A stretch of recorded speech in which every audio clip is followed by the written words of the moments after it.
എല്ലാവർക്കും വിൻഎക്സൽ ടെക്നോളജിയുടെ പുതിയൊരു വീഡിയോയിലേക്ക് സ്വാഗതം. ബിടെക് ലാറ്ററൽ എൻട്രി എക്സാമിനെ കുറിച്ചാണ് ഇന്നത്തെ വീഡിയോ.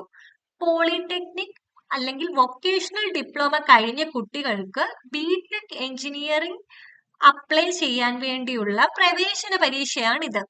ഈ പരീക്ഷ നിങ്ങൾ പാസ്സാകുകയാണെങ്കിൽ, അതായത് lateral entry exam let exam നിങ്ങൾക്ക് കിട്ടുവാണെന്നുണ്ടെങ്കിൽ ബിടെക് സെക്കൻഡ് ഇയർ, അതായത് തേർഡ് സെമ്മിലേക്കായിരിക്കും നിങ്ങൾക്ക് അഡ്മിഷൻ ലഭിക്കുന്നത്. ലെറ്റ് എക്സാം നമ്മൾ ഓൺലൈൻ വഴിയാണ് അപ്ലൈ ചെയ്യുന്നത്.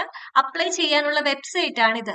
വെബ്സൈറ്റിന്റെ ലിങ്ക് ചാനലിന്റെ ഡിസ്ക്രിപ്ഷനിൽ കൊടുക്കുന്നത്, ഈ വീഡിയോയുടെ ഡിസ്ക്രിപ്ഷനിൽ ഞാൻ കൊടുത്തേക്കാം. ലെറ്റ് എക്സാമിന്റെ ഈ എക്സാം ലാസ്റ്റ് ഡേറ്റ്, ഈ ഒരു ആപ്ലിക്കേഷൻ അപ്ലൈ ചെയ്യാനുള്ള ഡേറ്റ് എന്ന് പറയുന്നത് 31/5/2025 ഇപ്പൊ ഈ സൈറ്റിൽ കാണാം, ഇവിടെ കൊടുത്തിട്ടുണ്ട് ആ നോട്ടിഫിക്കേഷൻ. 35/5/2025 last date.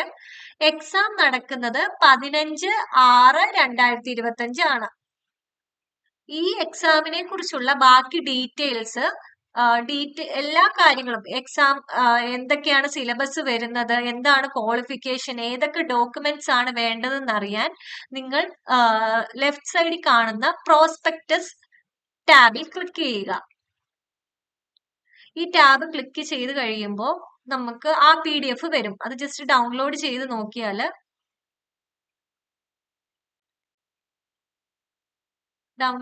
ഓപ്പൺ ആക്കിയാൽ അതിലെ ഡീറ്റെയിൽസ് നമുക്ക് കാണാം. ആദ്യമേ ഈ എക്സാമിന്റെ എലിജിബിലിറ്റി ക്രൈറ്റീരിയ എന്ന് പറയുന്നത് 3 ഇയർ അല്ലെങ്കിൽ 2 ഇയർ പോളിടെക്നിക് ഡിപ്ലോമ കോഴ്സ് 45% മാർക്കോടെ പാസ്സായവർക്കാണ് അപ്ലൈ ചെയ്യാൻ പറ്റുന്നത്. അല്ലെങ്കിൽ നിങ്ങൾ ലെറ്റ് എക്സാമിന്റെ എലിജിബിലിറ്റി ക്രൈറ്റീരിയ എന്താണെന്ന് ഈ പ്രോസ്പെക്ടക്സിൽ പറഞ്ഞിട്ടുണ്ട്. അപ്പോൾ ഇത് നമ്മൾ ചെക്ക് ചെയ്ത് കഴിഞ്ഞാൽ എലിജിബിലിറ്റി ക്രൈറ്റീരിയ ഫോർ അഡ്മിഷൻ അവർ കൊടുത്തിട്ടുണ്ട്. തേർഡ് പേജ് നമ്പർ 3 അപ്പോൾ എലിജിബിലിറ്റി ക്രൈറ്റീരിയ എന്ന് പറയുമ്പോൾ നിങ്ങൾ പോളിടെക്നിക് അല്ലെങ്കിൽ ഡിപ്ലോമ കോഴ്സ് 3 ഇയർ അല്ലെങ്കിൽ 2 ഇയർ കോഴ്സ് പാസ്ഡ് ആയിട്ടുള്ള ആൾക്കാർക്ക് ഇത് അപ്ലൈ ചെയ്യാവുന്നതാണ്. ഇനി നിങ്ങൾ പോളിടെക്നിക് ഫൈനൽ ഇയർ സ്റ്റുഡൻസ് ആണെങ്കിലും നിങ്ങൾക്ക് ഈ ഒരു എക്സാമിന് അപ്ലൈ ചെയ്യാം. ഇനി വൊക്കേഷണൽ ഡിപ്ലോമ എടുത്തവരാണെങ്കിൽ 3 ഇയർ വൊക്കേഷണൽ ഡിപ്ലോമ എടുത്തവർക്കും ഈ ഒരു എൻട്രൻസ് എക്സാമിന് അപ്ലൈ ചെയ്യാവുന്നതാണ്.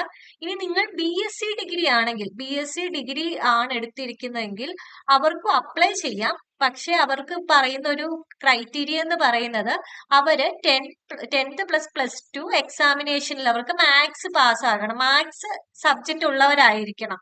അപ്പൊ ഇതാണ് എലിജിബിലിറ്റി ക്രൈറ്റീരിയ.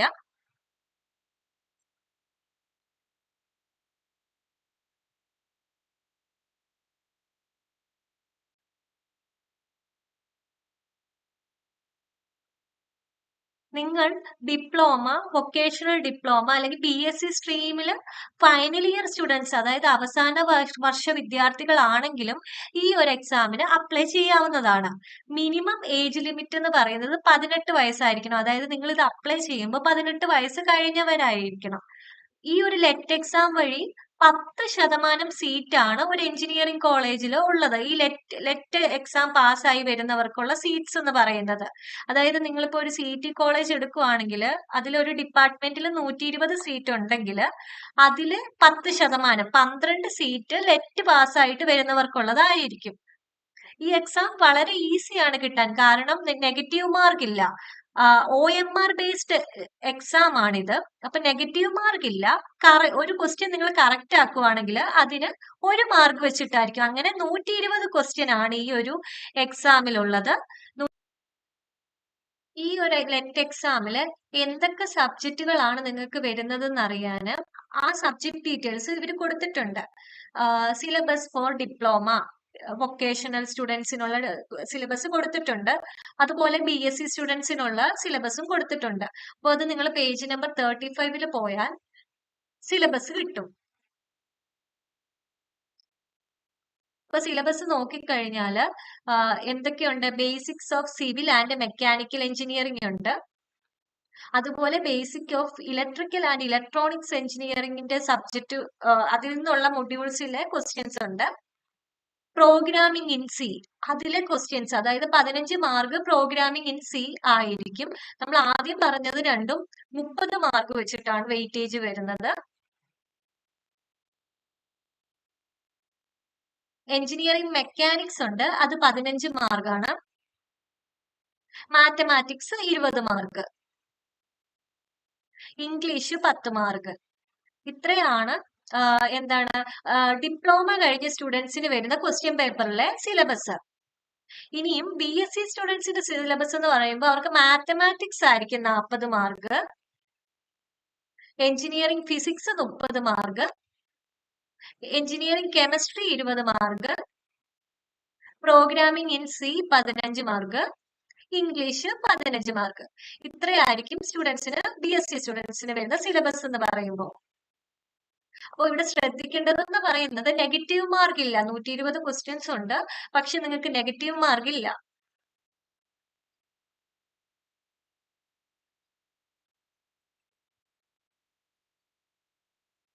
പിന്നീട് നിങ്ങൾക്ക് ഇപ്പൊ നമ്മൾ എലിജിബിലിറ്റി ക്രൈറ്റീരിയ എന്താണെന്ന് നോക്കി, എന്തൊക്കെ സിലബസ് ആണെന്ന് നോക്കി. ഈ ഒരു എക്സാം ലെറ്റ് എക്സാമിന്റെ ഫീസ് എന്ന് പറയുന്നത് 1100 രൂപയാണ് ജനറൽ കാൻഡിഡേറ്റ്സിന്. ഇനി നിങ്ങൾ SC STയുടെ കാൻഡിഡേറ്റ്സ് ആണെങ്കിൽ 550 രൂപയായിരിക്കും ഇതിന്റെ രജിസ്ട്രേഷൻ ഫീസ് വരുന്നത്. പിന്നെ എക്സാമിന് ഈ ഒരു ആപ്ലിക്കേഷൻ അപ്ലൈ ചെയ്യുമ്പോൾ എന്തെല്ലാം ഡോക്യുമെന്റ്സ് ആണെന്ന് അറിയാന് ഇതിൽ ഡോക്യുമെന്റ്സ് ഡീറ്റെയിൽസ്, എന്തെല്ലാം ഡോക്യുമെന്റ്സ് ആണ് വേണ്ടതെന്നുള്ള ഡീറ്റെയിൽസ് കൊടുത്തിട്ടുണ്ട്. പേജ് നമ്പർ 16 ഡോക്യുമെന്റ്സിന്റെ ഡീറ്റെയിൽസ് എല്ലാം കൊടുത്തിട്ടുണ്ട്.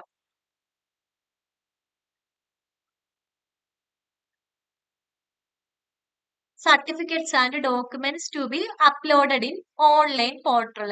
Scanned copy of SSLC book വേണം, or other relevant record to prove date of birth. അതായത് നിങ്ങളുടെ ഡേറ്റ് ഓഫ് ബർത്ത് പ്രൂവ് ചെയ്യാനുള്ള ഒരു സർട്ടിഫിക്കറ്റ് വേണം. അതിനവര് പറഞ്ഞിരിക്കുന്നത് SSLCയുടെ കോപ്പി അല്ലെങ്കിൽ എനി അതർ റിലവന്റ് കോപ്പിയാണ് കൊടുത്തിരിക്കുന്നത്. പിന്നെ any one of certificate from 5A, അതായത് നേറ്റിവിറ്റി സർട്ടിഫിക്കറ്റ് എന്തൊക്കെ നിങ്ങൾ അതിൽ പറഞ്ഞിരിക്കുന്നത് ഏതാണോ വേണ്ടത് അത് കൊടുക്കുക. പിന്നെ അക്കാഡമിക് എലിജിബിലിറ്റിക്ക് നിങ്ങളുടെ മാർക്ക് ലിസ്റ്റ് വേണം, അല്ലെങ്കിൽ hall ticket of qualifying examination. Scanned copy of non creamy layer certificate, അതായത് നിങ്ങൾക്ക് ഇത് ആപ്ലിക്കബിൾ ആണെങ്കിൽ നോൺ ക്രിമിലിയർ സർട്ടിഫിക്കറ്റ് വേണം. പിന്നെ നിങ്ങൾക്ക് അതുപോലെ തന്നെ കമ്മ്യൂണിറ്റി സർട്ടിഫിക്കറ്റ് ആപ്ലിക്കബിൾ ആണെങ്കിൽ, അതായത് ഇപ്പോ നമ്മളിപ്പോ SC ST അല്ലെങ്കിൽ ഇന്ന കാസ്റ്റ് അല്ലെങ്കിൽ ഇന്ന ഒരു കമ്മ്യൂണിറ്റി ആണെന്ന് കാണിക്കാൻ കമ്മ്യൂണിറ്റി സർട്ടിഫിക്കറ്റ് വേണം. അതുപോലെ എന്തെല്ലാം സർട്ടിഫിക്കറ്റ്സ് ആണ് ഇവിടെ വേണ്ടതെന്ന് കൊടുത്തിട്ടുണ്ട്. അപ്പൊ ഈ എല്ലാ ഡീറ്റെയിൽസും ഈ ഒരു PDF കിട്ടുന്നതാണ്.